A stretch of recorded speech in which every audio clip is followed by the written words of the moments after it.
hands, my microphones. Morning. Okay. I just announcement to because I was requested to have tutorial lectures in the evening and evening today and evening Thursday. So I decided to change the plan on my lectures. Today's tutorial, I'll talk about possible extension of entropy, including a concise review of thermodynamic entropy. Because yesterday, many people asked me about the connection with thermodynamics or entropy. Yesterday, I talked about relation of large division functions and entropy, but I didn't explain entropy itself. So, of course, maybe you know several formulas about entropy. So, but connections of the many definitions of entropy might be important, and also this topic is related to the extension of the concept of entropy. So, this evening I just discuss about entropy and its extensions.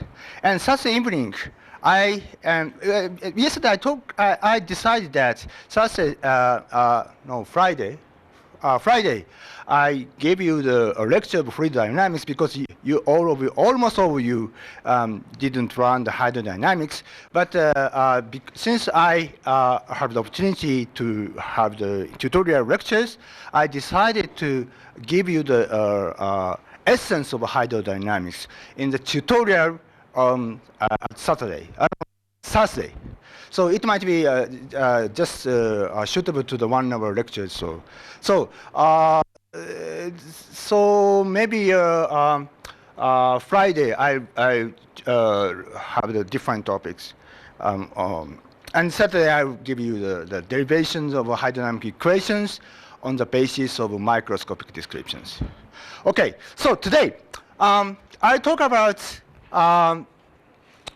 application of the concept of large deviation to dynamics. Of course, there are many dynamics. So, but the general cases are very, very complicated and far from our understanding. So, the simplest case is the Brownian motion. Simplest case means the simplest case which can be understood from the viewpoint of microscopic descriptions. So, today I will talk about Brownian motion. Maybe you know the Brownian motion, right? Okay, you know Brownian motion? Oh, yes. I will discuss. Maybe I assume that everybody knows the Brownian motions, and I discuss I derive actually equations for the Brownian particles on the basis of microscopic descriptions. I mean the classical Hamiltonian equations. So, of course, there are many methods to derive the equations. I use the concept of large deviation. So this is this idea went back to the Onsaga's original papers in 1931, but we emphasize the role of symmetry and microscopic viewpoint. Okay, so I'll start with setting up. Here is Brownian particles. So the size of the particle, the definition of Brownian particle is just define the particle with a size. A size is almost, say, 100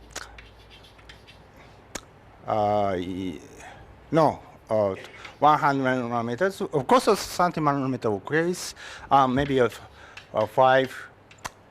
Yes, about 100 nanometer or almost micrometers size particles. This is the definition of the small particles. And here is, you can imagine the water, right? And the size of the water molecule is about almost angstrom size. So here is, you can see that size of the fluid particles and molecule. In the case of the water molecule, the size of, or almost size of the water molecule is about angstrom order.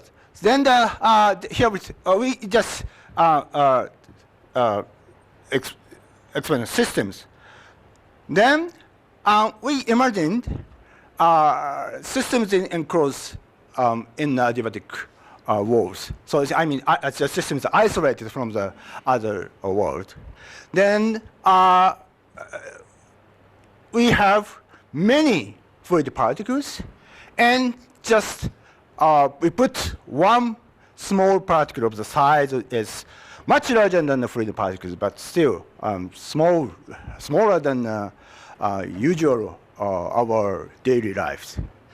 So we first define this system from the viewpoint of microscopic descriptions. This is a standard way. So I mean, this part is seen in the textbook of statistical mechanics. Okay.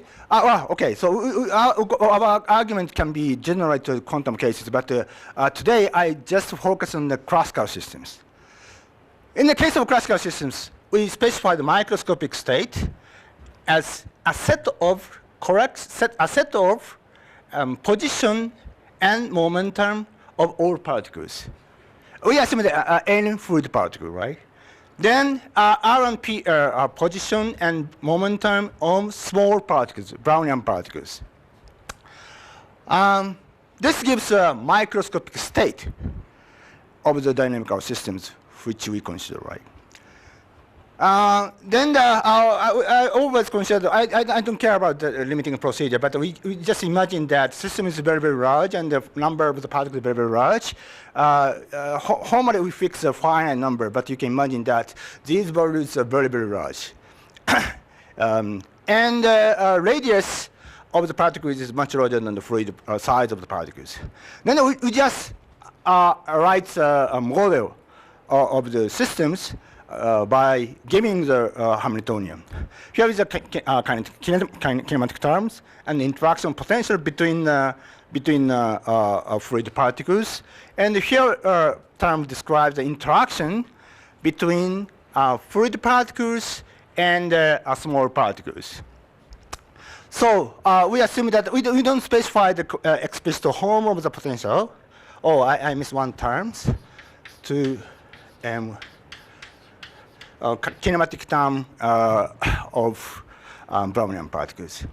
We don't specify the explicit form of the interaction potential, but you can imagine that these potential functions is short range. So there is a finite length scale beyond which interaction should be there, right? So this is a setting up. Then we assume equilibrium statistical mechanics. I mean, so here is just a mechanical descriptions, and we choose gamma at some time according to equilibrium statistical mechanics. I mean, this means that we choose one gamma according to this canonical ensemble. We already have the canonical Hamiltonians. Then the beta is inverse temperatures, standard notations, and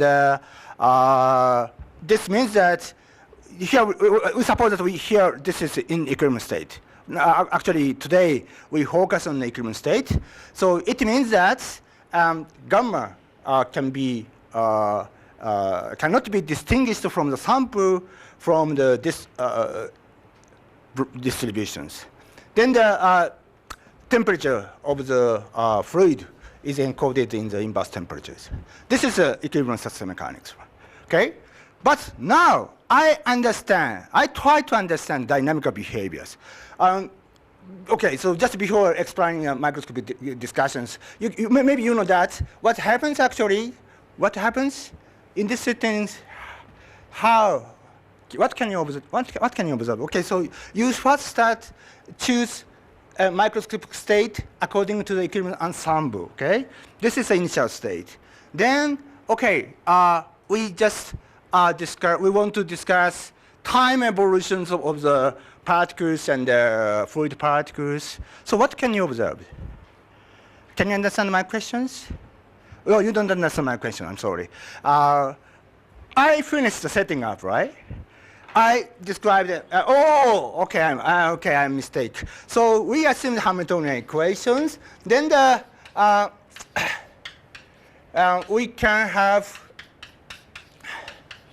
equation motions, right?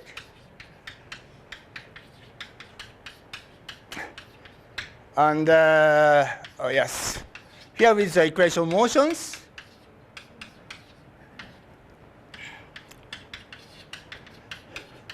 According to the classical dynamics, right? Then this means that if we specify initial condition of gamma, then these particles can move according to the evolution equation, the Hamiltonian equation. Okay? Okay. Then the question is that, what is observed? How the particles, Brownian particle moves? What can you observe? Sorry, okay. Oh, I failed to examination minus. Is it correct? Okay.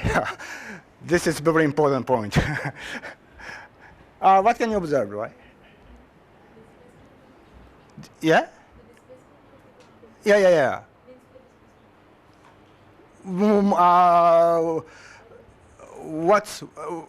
What can you explain? What can you observe? Yeah. Just you. Yeah. Yeah. So. Randomly. Yes. Yeah. Of course. I'm sorry. My question is too elementary. Yes. What you observe is that this particle move along here. And move around here, here, because depending on the collision of the particles,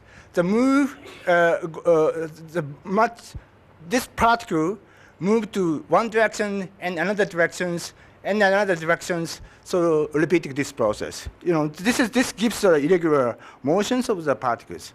So I would like to derive the equation to describe such irregular motion. This is the purpose of my lectures.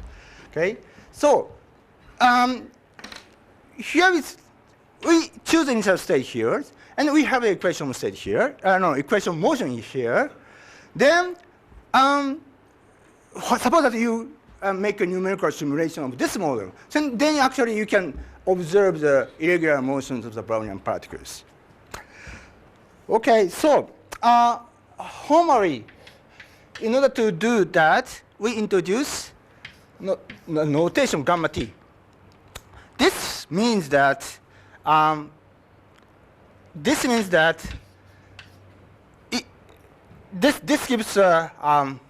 gives mechanical state at time t, provided that mechanical state gamma is given by t equals 0. So, maybe you can say so here. You can interpret the notation gamma t is a kind of map. For given mechanical state gamma, you can have the mechanical state gamma t as a result of the Hamiltonian equations, the solution of the Hamiltonian equations. Yes, of course, you can say gamma is equal to gamma 0, of course. And this means that we can confirm these trivial relations. If we start to the gamma t, then we observe during the time interval s, then we have the gamma t process.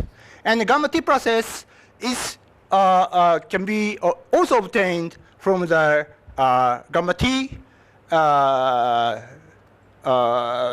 by using the time evolutions of a Hamiltonian equation. So we can have these properties. So this is just a notation. So because this type of notation is very important for the discussion. So sometimes maybe if you are familiar with this type of notation, it is very trivial things. But notation might be a little bit unfamiliar. So I think this is not so difficult. So you just understand the meaning of the notations. Okay. And yes, what else? Okay, so here we're setting. Now, we want to understand motion of the Brownian particles. So in order to understand that, we just we start with force acting on the Brownian particles. Especially we can define F is acting on the Brownian particle can be defined. This is the definitions of the force acting on the Brownian particles from fluid particles. This is a mechanical definitions of the force acting on the Brownian particle, right? Then we can express one component of the force as a function of time. So this is a maybe okay. I write without collision, F is 0, right? And if the particle comes here, then we have positive contributions, and after collisions, maybe back to 0, and another collision occurs, maybe something like that, and maybe here, maybe here. This is just one example of the time series of yes. This is a high resolution of time series of a Z component of the force acting on the Brownian particle. Okay? We want to characterize this time series. This is obtained by numerical simulations of Hamiltonian equations. Then it is clearly see that some correlation time. Roughly speaking, this is average time interval. So we can define correlation time. I say correlation time microscopic time scale, and intuitively this is related to the interval of the collision time, interval of the successive collisions. Okay. So it gives a correlation microscopic time, maybe much smaller than about picosecond. This is given by almost picosecond orders. Okay. This is and on the other hand, we have different time scale. Blackboard is a little bit.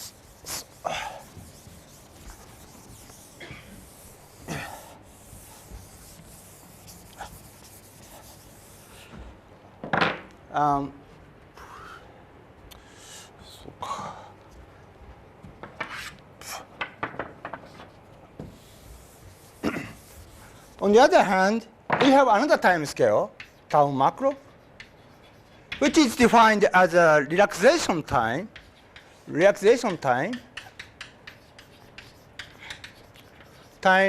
of momentum of the Brownian particle. Or especially you don't have what determines this quantity, but as far as you observed in real experiment or numerical simulations, suppose that you can give some momentum of the Brownian particle by just kicking, then the particle, you can imagine particle go back to the original momentum. I mean, with the influence of dissipation and particle stops. So it gives definitions of the macroscopic time scale. So relaxation time of the momentum of the Brownian particles. Okay? So usually, and this time scale is much larger than microscopic time scale. So, and we assume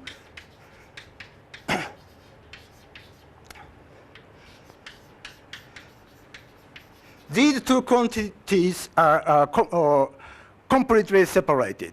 And this means that we can choose the value of tau in the intermediate regions. So tau may be interpreted as an infrared cutoff in the Lagrange field theory, in statistical mechanics, in the descriptions of mechanical systems. In the Hamiltonian systems, tau is much, much larger time scale. So it is a kind of an infrared cutoff of time scale in the microscopic descriptions. On the other hand, tau is much smaller than relaxation time momentum. This corresponds to macroscopic descriptions. So tau may be interpreted as ultraviolet cutoff of the descriptions. This tau plays an important role in the derivations. Okay, these are just definitions. Now, in order to apply the Rayleigh derivation theory, we introduce F bar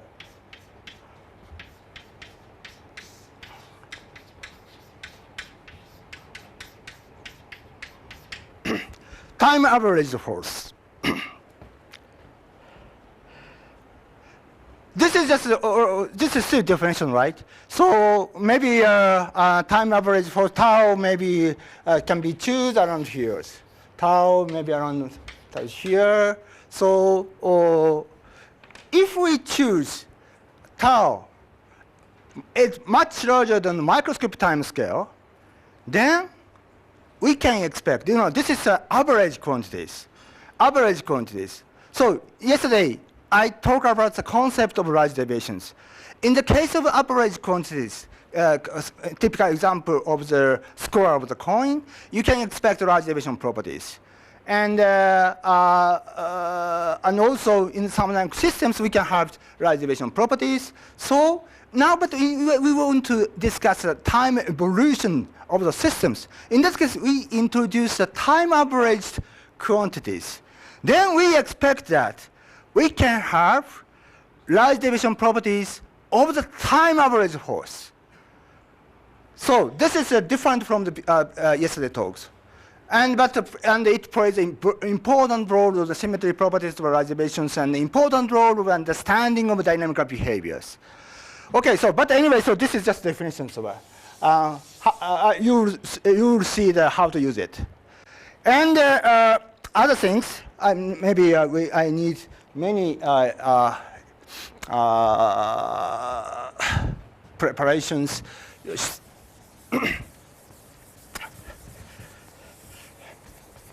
Because we consider Hamiltonian systems, so we have special properties. Indeed, actually, we have three important properties in Hamiltonian systems. The one is the following. Here is time evolution, right? Now we consider time reversal operations.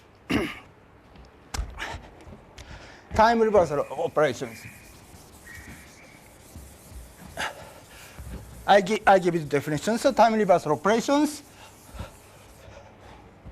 for a given microscopic state,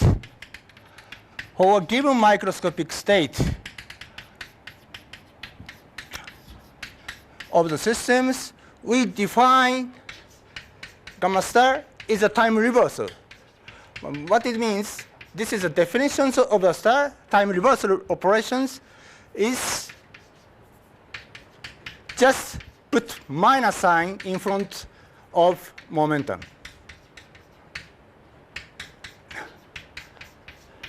Meaning is clear, because if the particle is moving here, time reversal operation means that keep the positions and the reverse velocities. This is a time reversal operation definition, right? Then we can consider time reversal operation to this mechanical state. Okay, so this is a time evolution. You can imagine the movie. You know the movie? Okay, so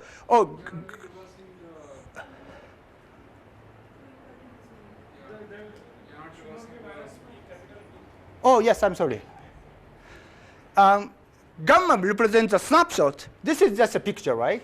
And this arrow, you can imagine this arrow just like movies. Starting from this picture, you can observe the movies and stop the movie. And you can see the snapshot at the time t. Then you can make reversal operations just putting the reverse sign on the video. So in that case, reverse velocities. Now you can consider time evolutions starting from this initial state. Okay? So from the definition, should be given. We first consider the time evolutions, and after that we make a time evolution. This is the definitions, right? We hold the convenient. We just say this is gamma prime, so it is equivalent to gamma prime t. Okay, this is this comes from the notation of the time evolution. Nothing special. Special thing is that you can prove. On the other hand, you can see gamma star. This is defined as a time reversal operation to the initial state. Then you can prove that these are the same. This is non-trivial. Okay? If you study something different dynamical evolution equation, you don't have this property in general. But in the case of Hamiltonian systems, you can prove gamma star just equal to prime t over gamma t star and t. This is special property is called reversibility.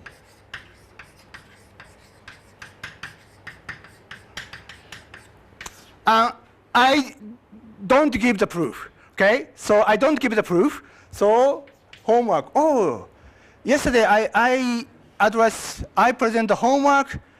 Raise a hand if you did the homework. Oh, nobody did. Nobody throw the coin. Oh, you're okay. Oh, okay. You throw the coin. And also, I made some simple exercise about calculations. Okay, so homework. And actually, I think it is not so difficult, but how to say, if you think slowly, maybe you can find it. But so homework, prove this statement. Prove this statement. Of course, in proving this statement, you need to the home of the Hamiltonian. If you miss the minus sign, you cannot obtain the statement. So you should be careful about the minus sign in front of the derivative of the Hamiltonians. Okay. So anyway, so we have these properties. So by using these symmetry properties, okay, now here is setting, and here is one property of Hamiltonian equations. So before going to the derivation functions, we summarize the symmetry properties.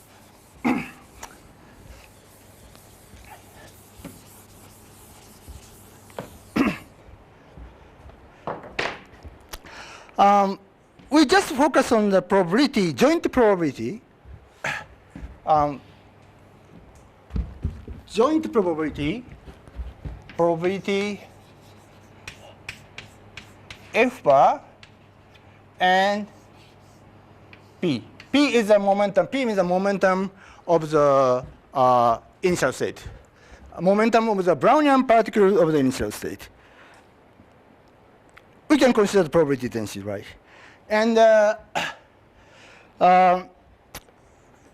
time average. Okay, and also we can write F bar is given by using using equation motions. F is given by the okay. So maybe I write.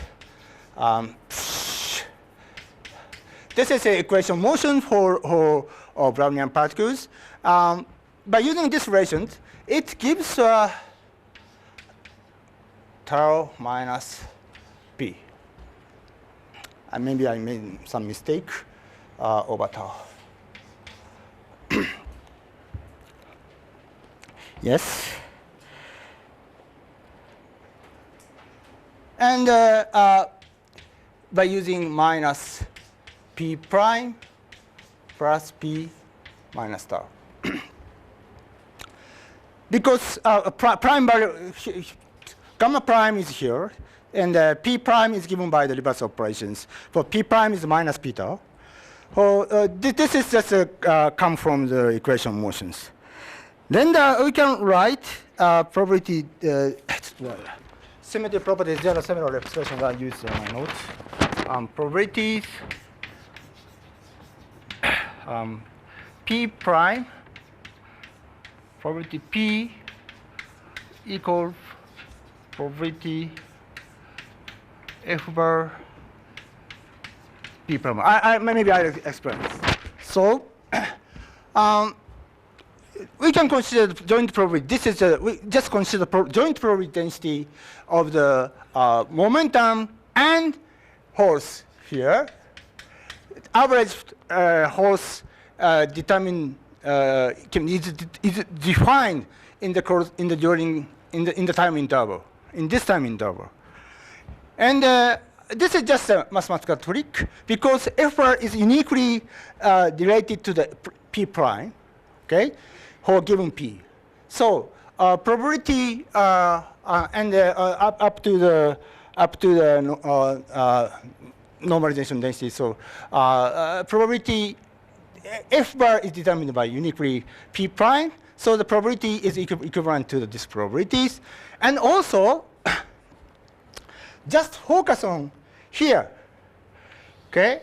So in that case, we can define force acting time average force in this process. Okay? This is given by tau P tau prime minus P prime. Is it correct? Because you apply the equation motion from in this process, and this is equal to minus tau P plus P prime. So same expression. So this means that due to the reversibility of the Hamiltonian equations, we have time average force in this process is exactly the same as that observed in this system, in this process. Okay? So therefore we can write for a given P prime, we can have consider the probability distribution of the force, and this force, the value of this force is the same as the force. So this is a reversibility of the joint probability density. This is a claim. This comes from the reversibility of the Hamiltonian equations. We specify the probability as the probability density of the microscopic state at the initial state. We assume the initial state, sampled initial state according to the canonical ensembles. So all probability coming from the initial ensembles. So here is a probability. This is also reversibility condition in these systems. Okay, and now we de-express. This is just a mathematics. Joint probability density is given by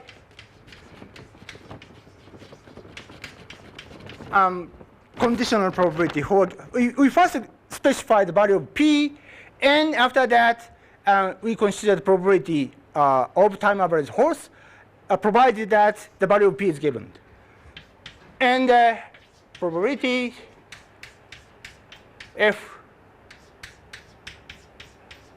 this is mathematics of probability series. But this probability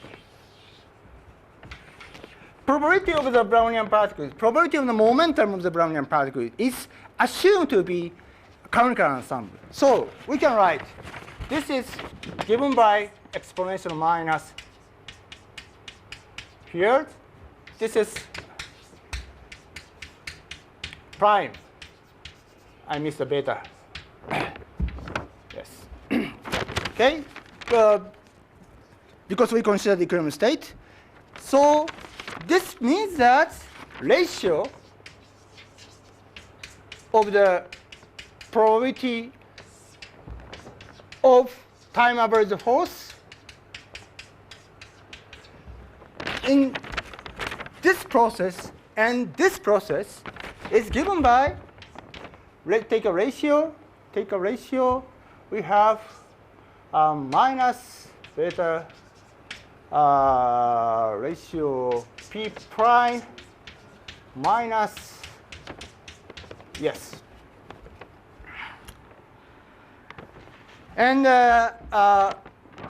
we can, maybe I just skip the calculations, but we can confirm the very simple mathematics.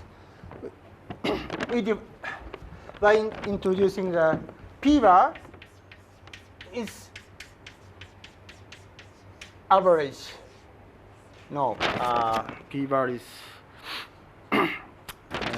p bar is average. P bar is average. P tau. Yes. So you can confirm by introducing p bar. P bar is a p momentum change as a result of time evolutions, and we start here p and p tau, and p bar is just the average of the two momentums.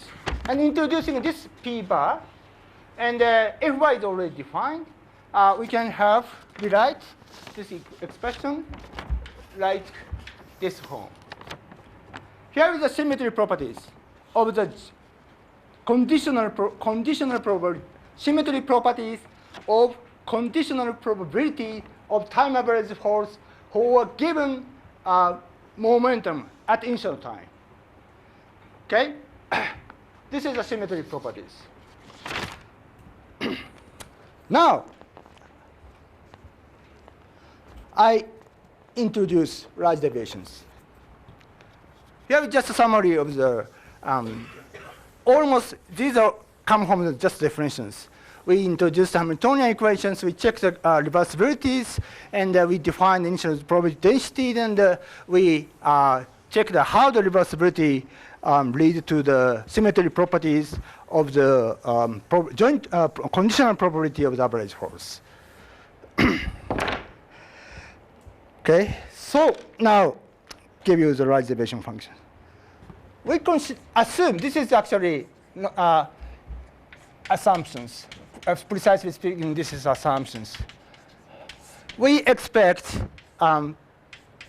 f bar p is given by, because f bar is time average quantities, so we can expect tau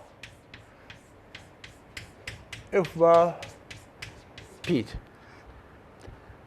Yesterday, we studied the coin tossing, any coin tossing, right? Then in that case, we confirmed the asymptotic law with respect to the infinitely large n. In the case, we consider the situations, tau should be larger, much larger than the microscopic time scale. Then we can expect asymptotic law. Okay? Here is, of course, we don't have the mathematical or derivations for given systems. It is not obvious, but it is quite natural to expect, because tau microscopic time scale is finite, and if we use time averaging in the region much larger than the microscopic time scale, then these segments might be independent. So it might be interpreted as a case of the coin tossing. So we can expect large deviation properties. Then so you can see there is a symmetry of a joint probability, and now we defined large deviation. Here is this assumption is large deviations. This is the large deviation properties, and it's just substituting these relations. This properties gives the relations. Then you can find symmetry properties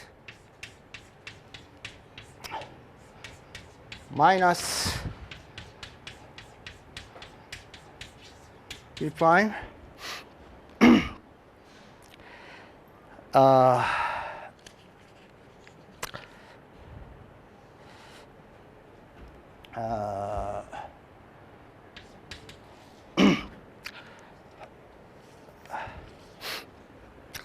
I should be right. I minus minus beta over, okay, P over. Oh, here is the symmetry properties of the large deviations. In the case of Brownian particles, or in the case of Brownian particles of the fluid in equilibrium conditions. Okay.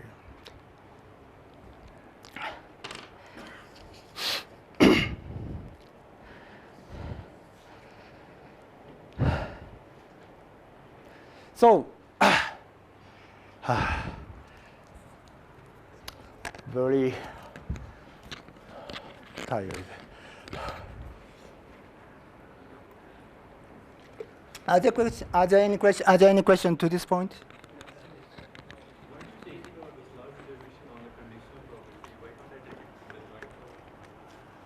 Sorry, what is the condition of large deviation? The last deviation on the conditional probability. Can I take it on the joint probability? Yes, of course. Yes. We just write down the large deviation properties of the conditional probabilities, and of course you can write large deviation of the joint probability. No, because this is not time average quantities. This is not time average quantities. If you consider a set of variables, set of time average quantities, you can consider the large deviation functions of time average quantities. But P is given by at the instantaneous state. So it is not given by the time average quantity. So you cannot consider the large deviation functions of the joint probability. Okay? Why did you write the first line So- probability of, why did you write the first line? So I don't understand the first line and say the third line. Which part? That part I understood. The first line, the very first line. The top one. Here? Yes. You don't understand here? Yeah. Oh boy. That kind of contradicts. Okay, so probability means probability means a probability. So this does not claim the function home is same, but okay, so probability prime. So sorry, this probability is this claims that function home is the same, and this probability is how to say usage of the information theories and. Probability, it can be interpreted as a probability of P prime and P, and both quantity can be interpreted as a probability on P and P prime. I was explained this quantity is equivalent. It can be read as a probability, joint probability of P prime and P, and this also can have this probability also can be written on P and P prime. Then this quantity and this quantity are the same. But then later on you show that the ratio of the same two probabilities is e to the minus beta tau y and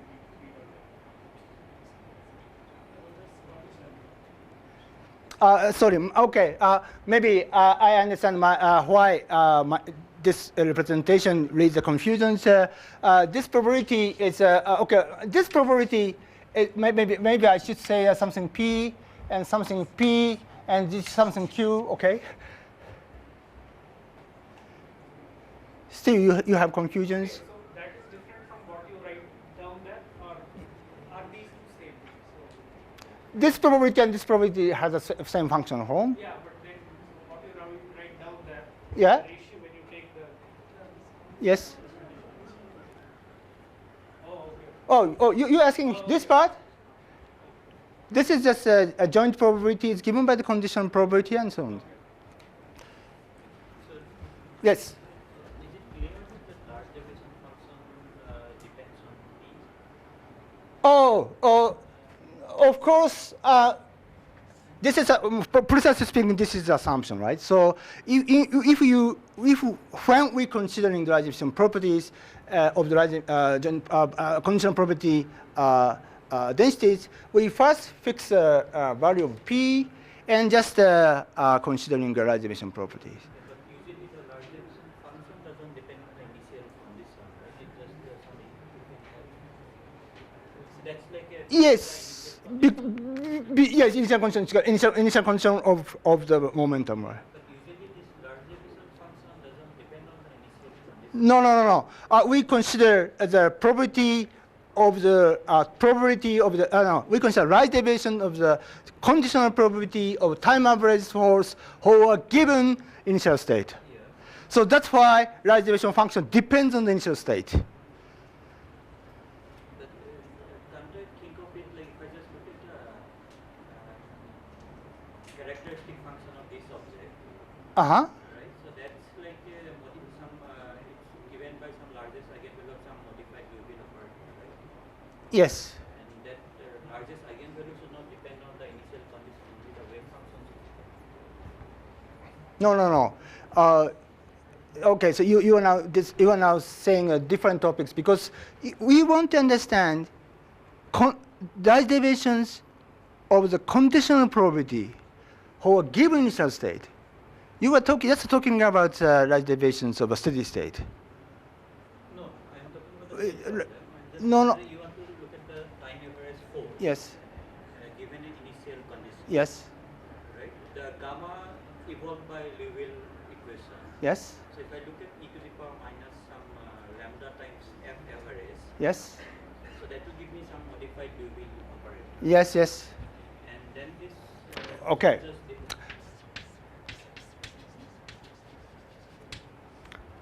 Tau should be much smaller than macroscopic time scale. yeah. If you choose a tau is much larger than the macroscopic time scale, your argument is correct.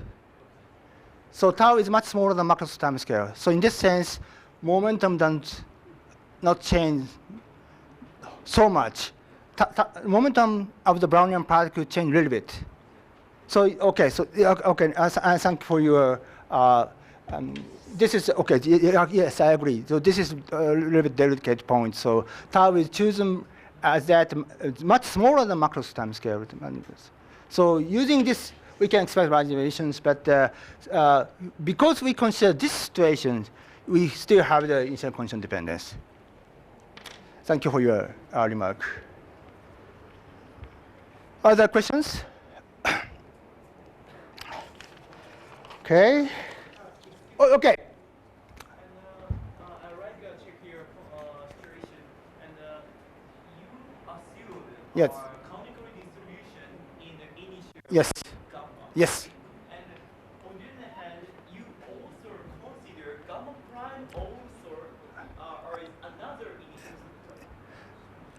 Yes. So in this sense, you are using probability P prime is given by conical distribution. Yes. Because we assume the canonical ensemble at initial time, and we consider Hamiltonian equations, then we can prove that ensemble of gamma prime obeys the canonical ensemble of the inverse temperature beta. This is another homework. Of course, this is not obvious, but we can check that. And probability distribution of gamma prime obeys the canonical distribution of the inverse temperature beta.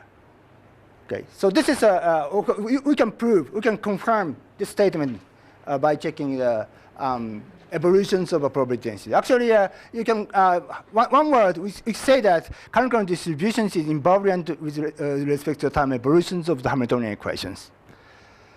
Thanks for the remark. So.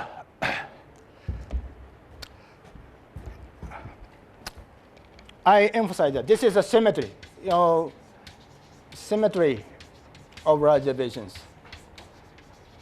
So here is the title of my series of lectures. Okay. But still, go with. Here is the symmetry, right? Now you understand symmetry properties of realization functions. Now,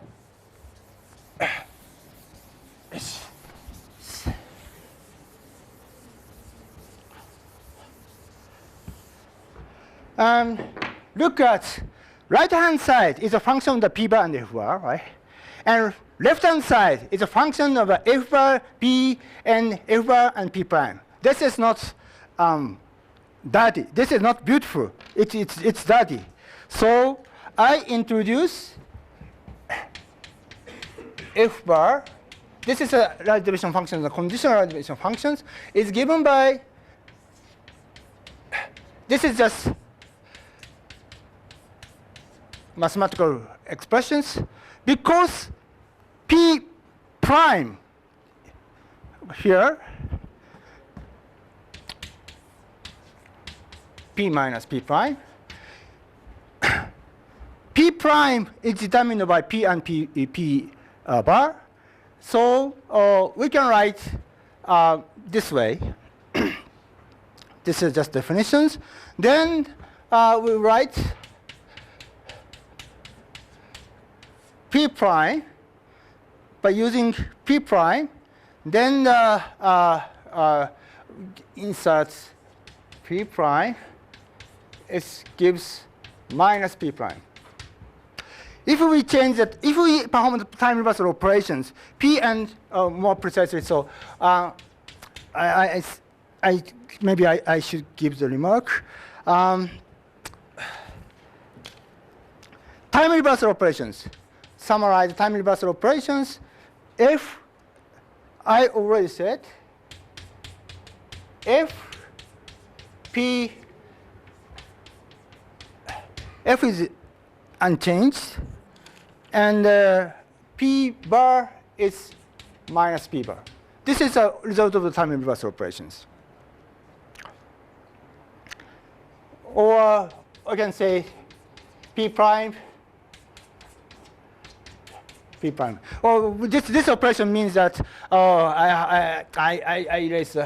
Maybe you can find your note here. Here is gamma prime, gamma t, and gamma t tau, right? Say we consider two processes, this process and this process, and we can extend the role of gamma and gamma prime. Then this is called the time reversal operations. Then if we exchange the role of gamma and gamma prime, then f bar is the same as I explained before, and p bar change the sign. Okay. No. Oh, this is of course realization. This is expressions of a realization function. This is a function of f and p bar. This is just the expressions of the functions. This is the meaning of this usually meanings of the conditional probabilities.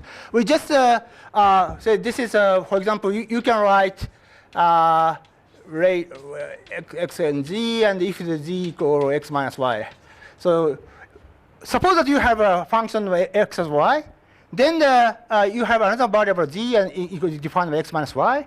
Then you can define functional home of z. The value is the same, but the functional home might be different as by using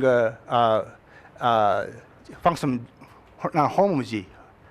This means so the quantity is the realization of the conditional probabilities, but expressions. I mean, symmetrize the expressions by using these. I express the realization functions by using this. This is a definitions of I, and this is a claim. Okay. So by using this symmetrized form, we can write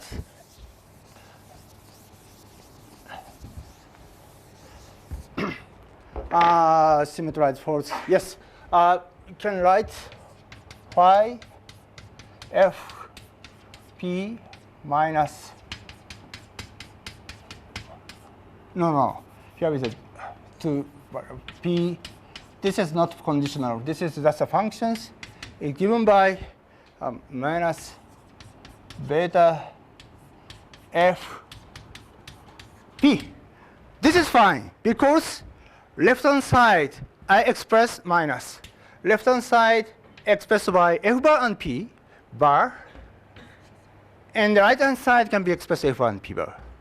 So we can analyze the symmetry properties. Sorry, sir, but one thing, I is a function of f bar and p. That is the conditional probability of f bar and p, f bar, and that is a functional form of phi, f or f bar.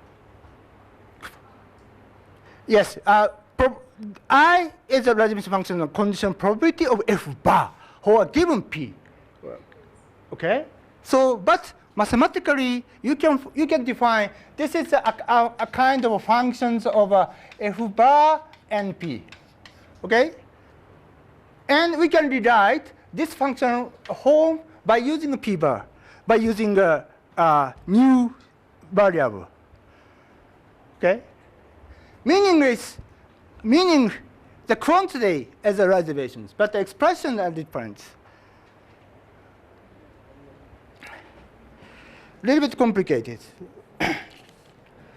But this form is because it clearly represents the symmetry properties.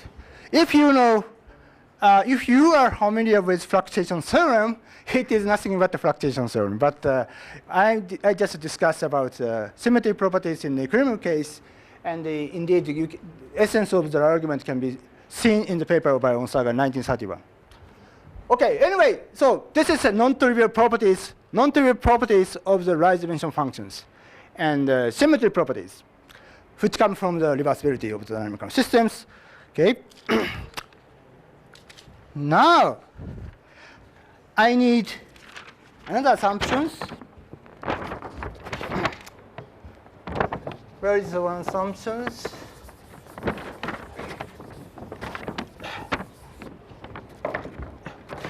Where is the assumptions?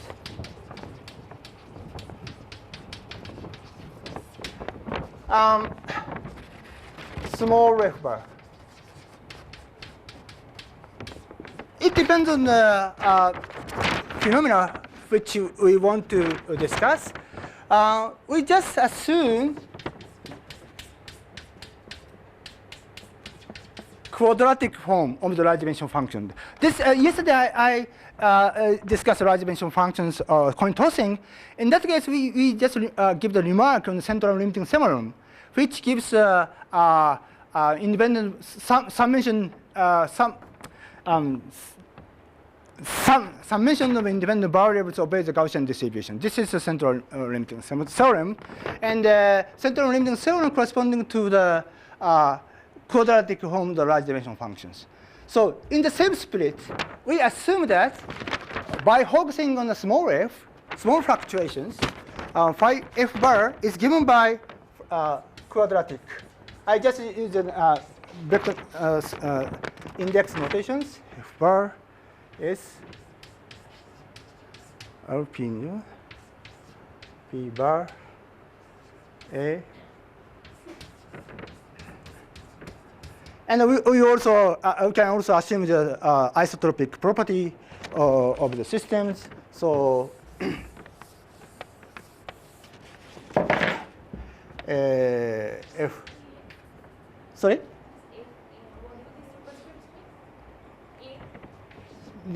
This is an. Oh, I'll explain. Wait for a moment.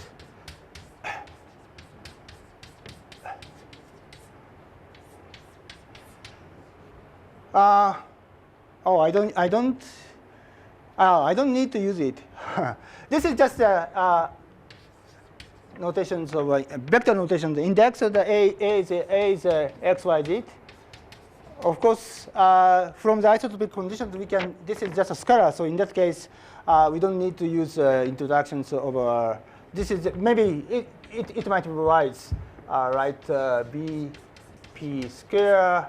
Just f bar plus obviously, yes, of course we can write.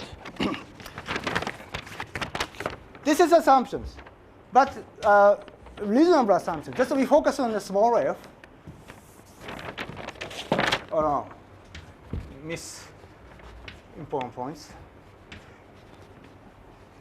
This is general form. In the sense, this is a quadratic.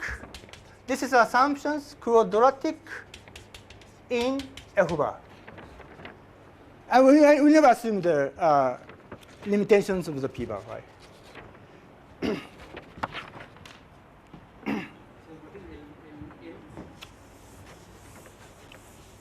L is some functions. Because of isotropic properties, we can write quadratic. We can write quadratic form of F bar. Then we need some vector components, but this is a function of the F bar and P bar. We assume the isotropic conditions. Then this should be proportional to P bar. Then the proportional constant, in general, depend on P bar. So we just assume the proportional constant depends on P bar square because isotropic conditions. I will explain the physical meaning, of course. This is just mathematical procedures. Of course, it has clear physical meaning, which I will explain later. For the moment, we just focus on expressions over small fluctuations over reversibility properties. Okay? This is assumptions. And I just introduced two parameters. Yes, this is B is of course parameters. B is how to say? B is roughly speaking. B gives intensity of the fluctuations of the time of average force, and L is intensity of the deviations of the most probable value. Okay, so if you write down the reversibility functions in a quadratic form, it gives the most probable value, roughly speaking, and it gives the most probable value is determined by the P bar.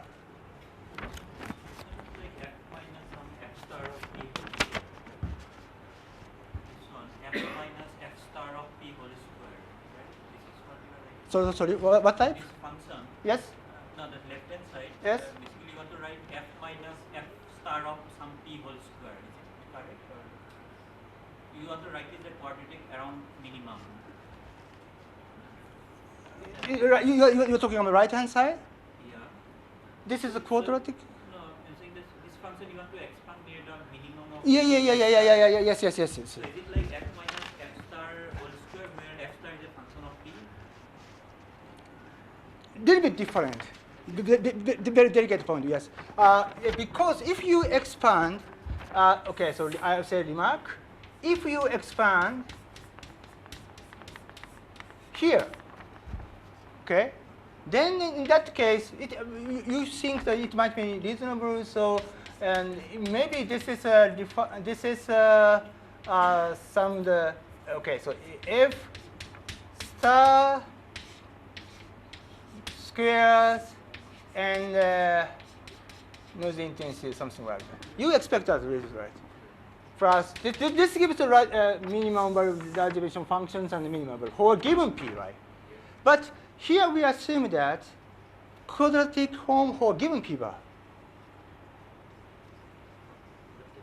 F star should just depend on p bar. Some other Star, p bar depends on if we choose the f bar and p bar as independent variables, we assume this one.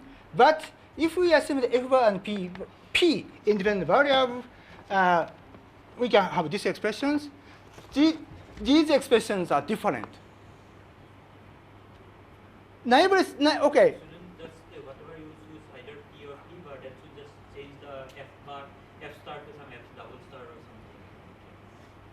something. This should be the same if we focus on linear response regime. I will explain later. But it is the general cases, and recently we have found that this type of expression is not valid in general cases. I understand the reason, but this is very delicate cases. If we focus on, maybe I'll move to the linear response regime. In that case, you don't care about the difference between this case and this case. then in that case you can have the proper interpretation that this should be F star, and this is just noise intensity. I just included rather general cases. Okay, so yes, now we have expression here, and we have symmetry properties. Just substitute this expression into here. This expression, symmetry properties. Maybe I skip the details. Maybe 1, 2, 3, 4 lines. By using a whole line, substitute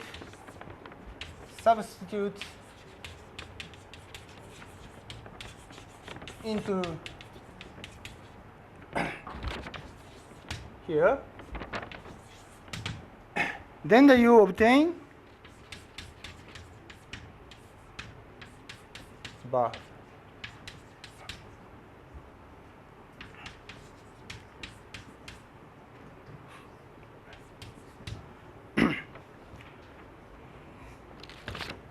Here, this is just we assume the quadratic expansion of this form, and we have a symmetry property for general cases. And substituting expansion into the symmetry properties, we have the connection between the B and L.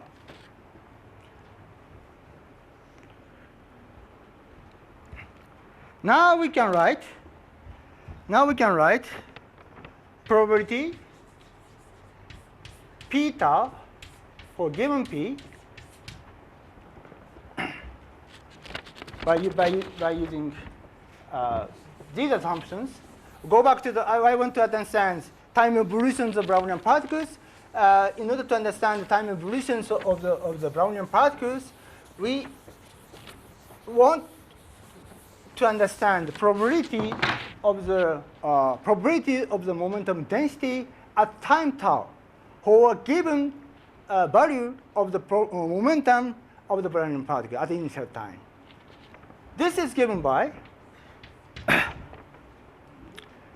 large dimension functions. Why? I skipped over. This is given by large dimension functions. F bar. No. Here is a P bar, and we assume the following form: expanding form tau B square and F plus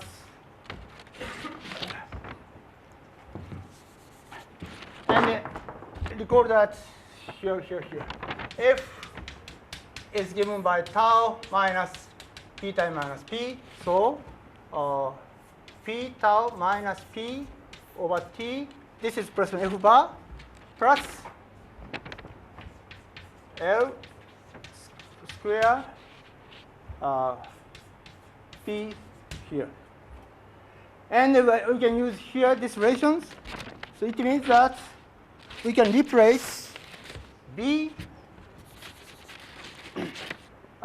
B is L. B is L.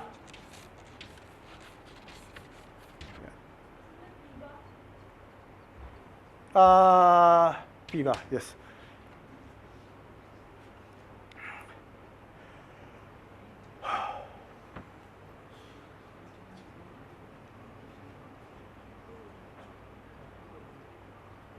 Yes. Oh, okay. This is expressions of the probability, conditional probability of the momentum at time t for given momentum of the Brownian particles. Now, this is the general forms, but in order to simplify the arguments, we just another assumptions. I don't need to make this assumption, but just for simplicity. For simplicity, just for simplicity. General cases, I give you homework for simplicity.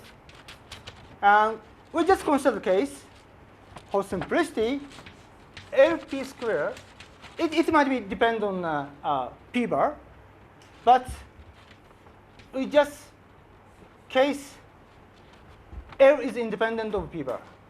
Just assume the constant, some constant.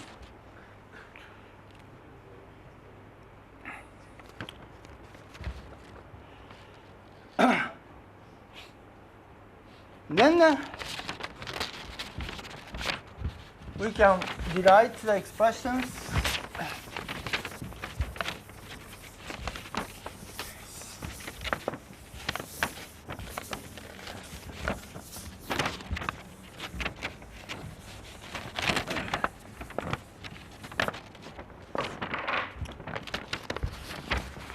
So we assume the constant, so everything is going to be clear. So probabilities, P tau and P is given by exponential minus tau beta m, and here is the difference P tau minus here is a P bar. P bar is minus you shouldn't say L P tau plus P 2 square.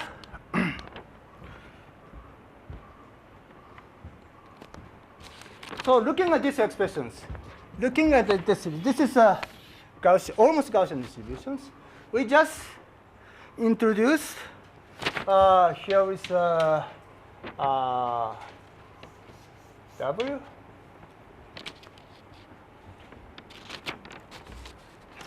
So it means that P tau minus P equal minus L P tau plus P me plus W divided by 2. That's this is just a definition W, and yes, W, and the probability of W. This is a definition of W, and the probability of W is obeys the Gaussian distributions.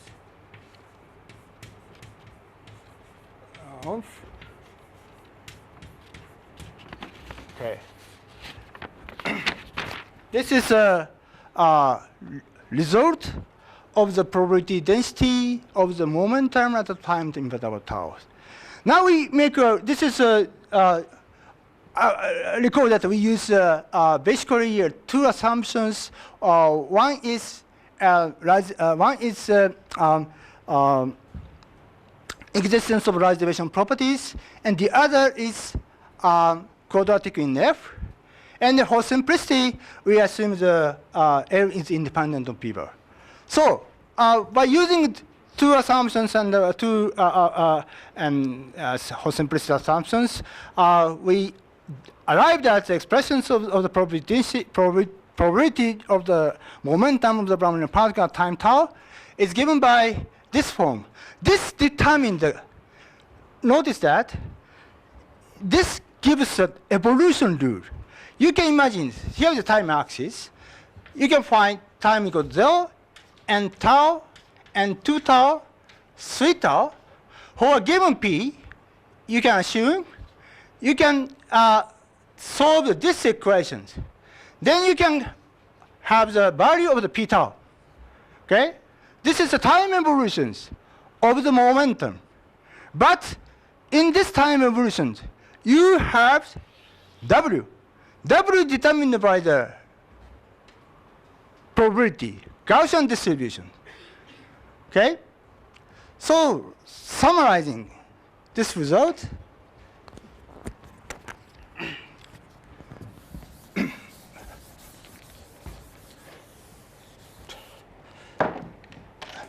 if you, okay, so maybe this is not so elegant, so we write what time? Okay, so we write. I think it's better to pt minus p minus tau equal minus L p tau plus p plus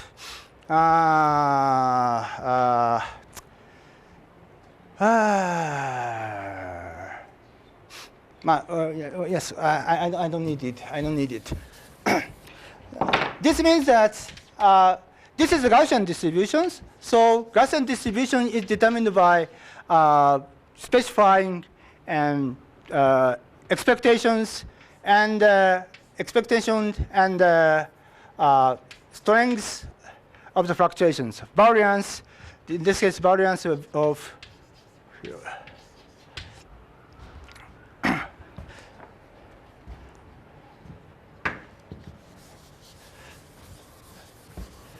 yes.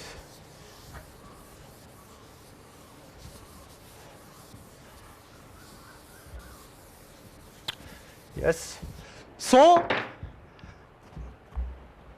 this gives a time evolution. For example, you can make a numerical computation program in which you can follow the time evolutions of the particles. Then the Is L by definition positive? okay. We already derived LB is equal to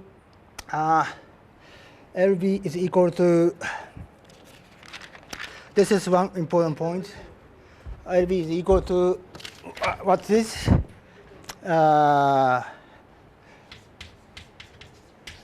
Here. Yes, we already derived here, and this is positive. And the B is a intensity of the fluctuation. So B is positive. So that's why L is positive.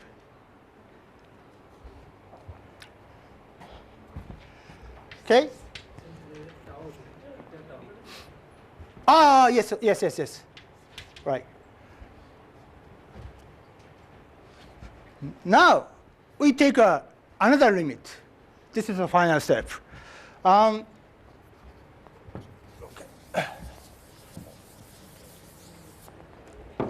Another step, this is the final step. We assume tau macroscopic is take a limit.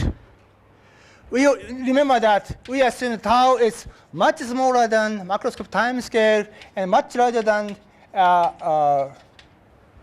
microscopic time scale. We use the realization property from these conditions, and moving to the condition property, we use this condition. And also, now we explicitly use this condition. What is tau macro? Now we're looking at these expressions. Relaxation time of momentum density is given by L. Okay? So L is actually tau macro, inverse of tau macroscopic scale. So then we take a limit. Take a limit. This gives dp tau dt. I introduce a tau. Tau is a different times. Okay, so more I say I use. I introduce a variable s is equal n n tau. N equal 0, 1, 2, 3, and then we can have take a continuous limit. This is a standard mathematical trick. If you don't understand mathematics, but you can have the feeling tau choose a very small 10 to minus 3, and when L is order of unity, you can choose tau is 10 to minus 3. Then you can write down the derivative difference can be given by the derivative and this term is just midpoint estimations of the time evolutions, and here is given by P, and last point is given by just noise. And noise property is a little bit strange. It it is only have, in a different time, there is no correlations. And at the same time, this correlation shows that diverge as tau goes to 0, or in this limit. And this can be written as S 2 beta L M delta SS minus 5. Here is a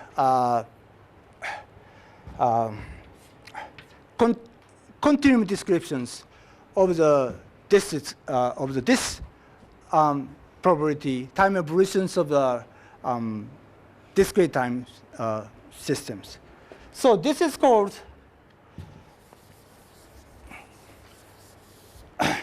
Random equations.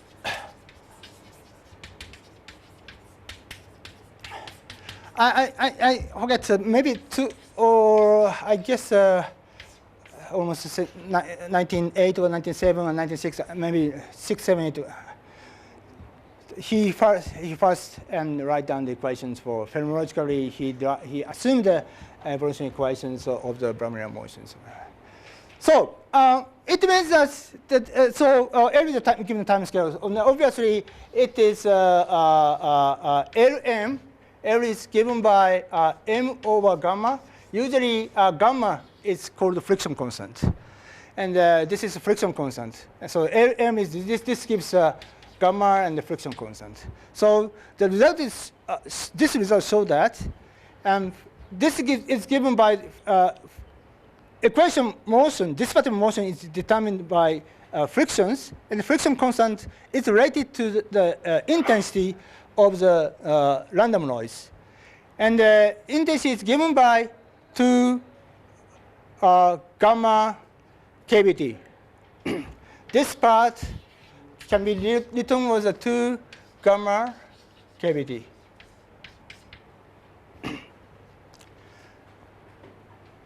Yes. This is all called Einstein relations in the theory of Brownian motion. Einstein derived this type of relations in a completely different ways. So, are there any questions about to this point? Yeah. What do you right now finally identify the gamma? Okay.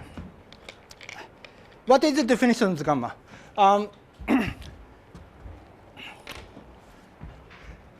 Gamma is a friction constant. The friction constant is this is the definitions of the if the this is a friction. Okay, when the particles moves in water, the particles have the friction force, and friction force is proportional to the velocities, and the proportional constant is called the friction constant. So this is the definitions of the friction constant, the gamma. Now, looking at here, P is given by mv, right? So L should be gamma over m. Clear? So are there any questions to this point?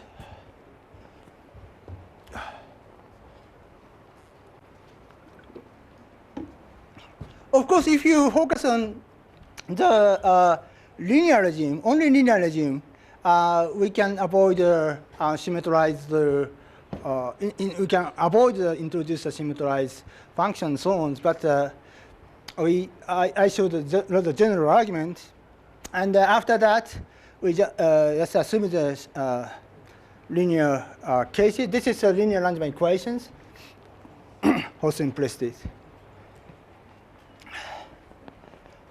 Okay, so I give you some remark about that.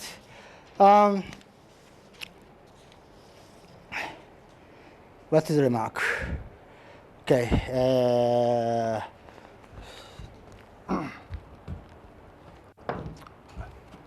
Yours.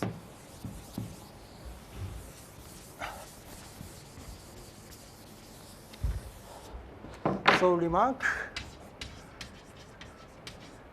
So very general cases. In general, L and B depend on P. Your general cases. In that case, we can derive the same argument, and we can obtain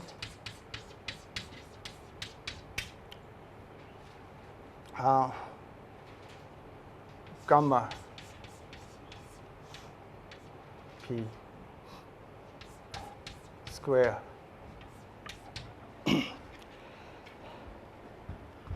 almost same equation. No.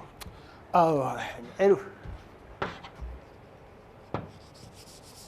Use L beta L almost same equations, but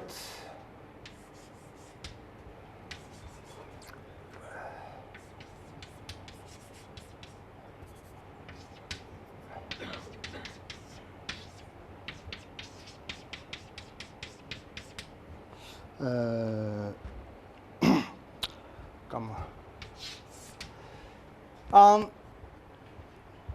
Very general cases, we can keep the p-bar dependence of a B and L. In that case, we can derive the evolution, time evolutions of P by using the same method. But in that case, we have the dependence of p-bar. Then in that case, final form may be very similar to the case, but they're technically very complicated issues. So this, for example, this multiplication this multiplication is not defined properly, so we need to specify the rule of the multiplications. And we know the answer. It should be anti-Ito. I don't explain what is anti-Ito, what is Ito, and what is Stronovich, and so on. But this is actually a theoretical result. For very general cases, we can derive this type of evolution equations. And but I think final result is correct, and actually we can derive this expression by using very long calculations. So maybe I miss some important points. We can derive this expression, but we need very complicated calculations. But anyway, so we can derive general cases. That's why I say that the final assumption is just a technical. So we impose assumption for simplicity. So that's almost same, just on time. So okay, so maybe I close my lecture. So any questions? Yes. Your first assumption. Yes. Why did you choose the form of the phi? How can you choose this? So sorry. What is why? Why did you choose the such form of phi? It's a quadratic form of this. Oh, why we use why? You want to? I want to ask the reason why I use quantity phi. The quadratic form, the quadratic form for phi. Quadratic form phi. You said the assumption is that phi is quadratic.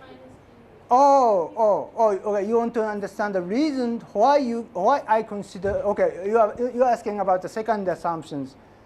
Why you wrote down for small force? Yeah. Okay. Oh yes, of course. First I say I don't understand perfectly, but if we focus on linear response rate, if we focus on the simple cases, I mean, if we consider the case L is independent of P bar, then this is nothing but applications of a central limiting theorem. Because just focus on symmetry. We just focus on quadratic regime of the derivation functions. But problem is a little bit delicate because of, yes, I would say because we have the symmetry of the forward direction and the backward directions, so central limiting theorem is not so obvious. This is a point of the discussions. So I try to derive the second, I try to derive the second assumption only on the microscopic descriptions, but I didn't derive so far. That's why I assume the assumptions. I give the assumptions of the quadratic form of phi. So I don't understand the deep reasons. In the case of linear response regime, this is nothing but central limiting theorem. We just focus on small fluctuations of the average quantities. You understand? Okay, so if you want to, maybe you want to understand the deep reason of the second assumption, but I also want to understand the deep reason of the second assumption. But superficially, this is how to say, we just focus on the small fluctuations of FR, and we can just expand over FR. And so the other questions? Yes. What do you know about this function L of P?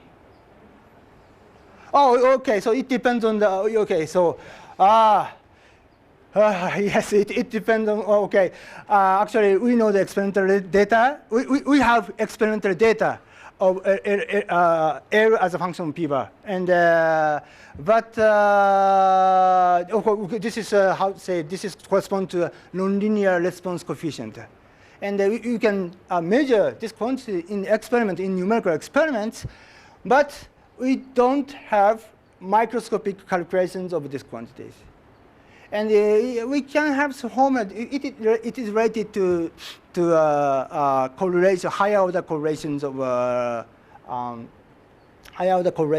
the horse. And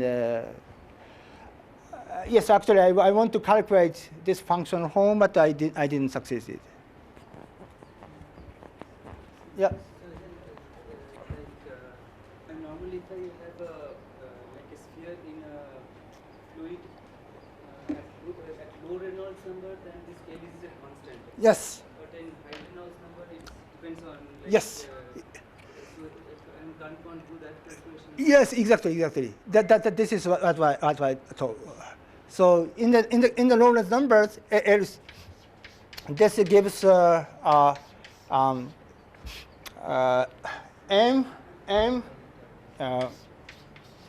m log 6 pi. Here is this is leading order. R is a radius of the Brownian particle, 8 is viscosity, and 6 pi is the factors, and m is the mass. And in the Lorentz number limit, and this gives this corresponds to, and actually in my recent paper we derive actually in the L0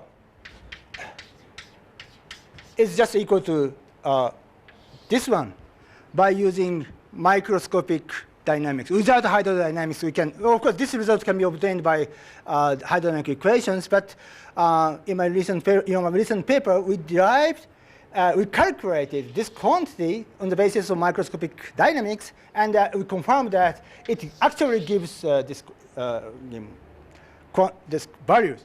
But in general, of course, it is another dependence of P star, and we have experimental data, and this is corresponding nonlinear resistance, nonlinear flexion coefficient. So, but the next term isn't it mod P?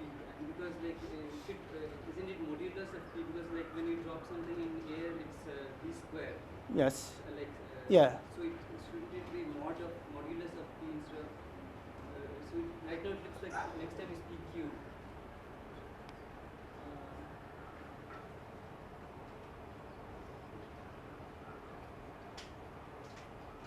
I think. Like the high Reynolds number is supposed to be the square, right, with the sign. Yeah.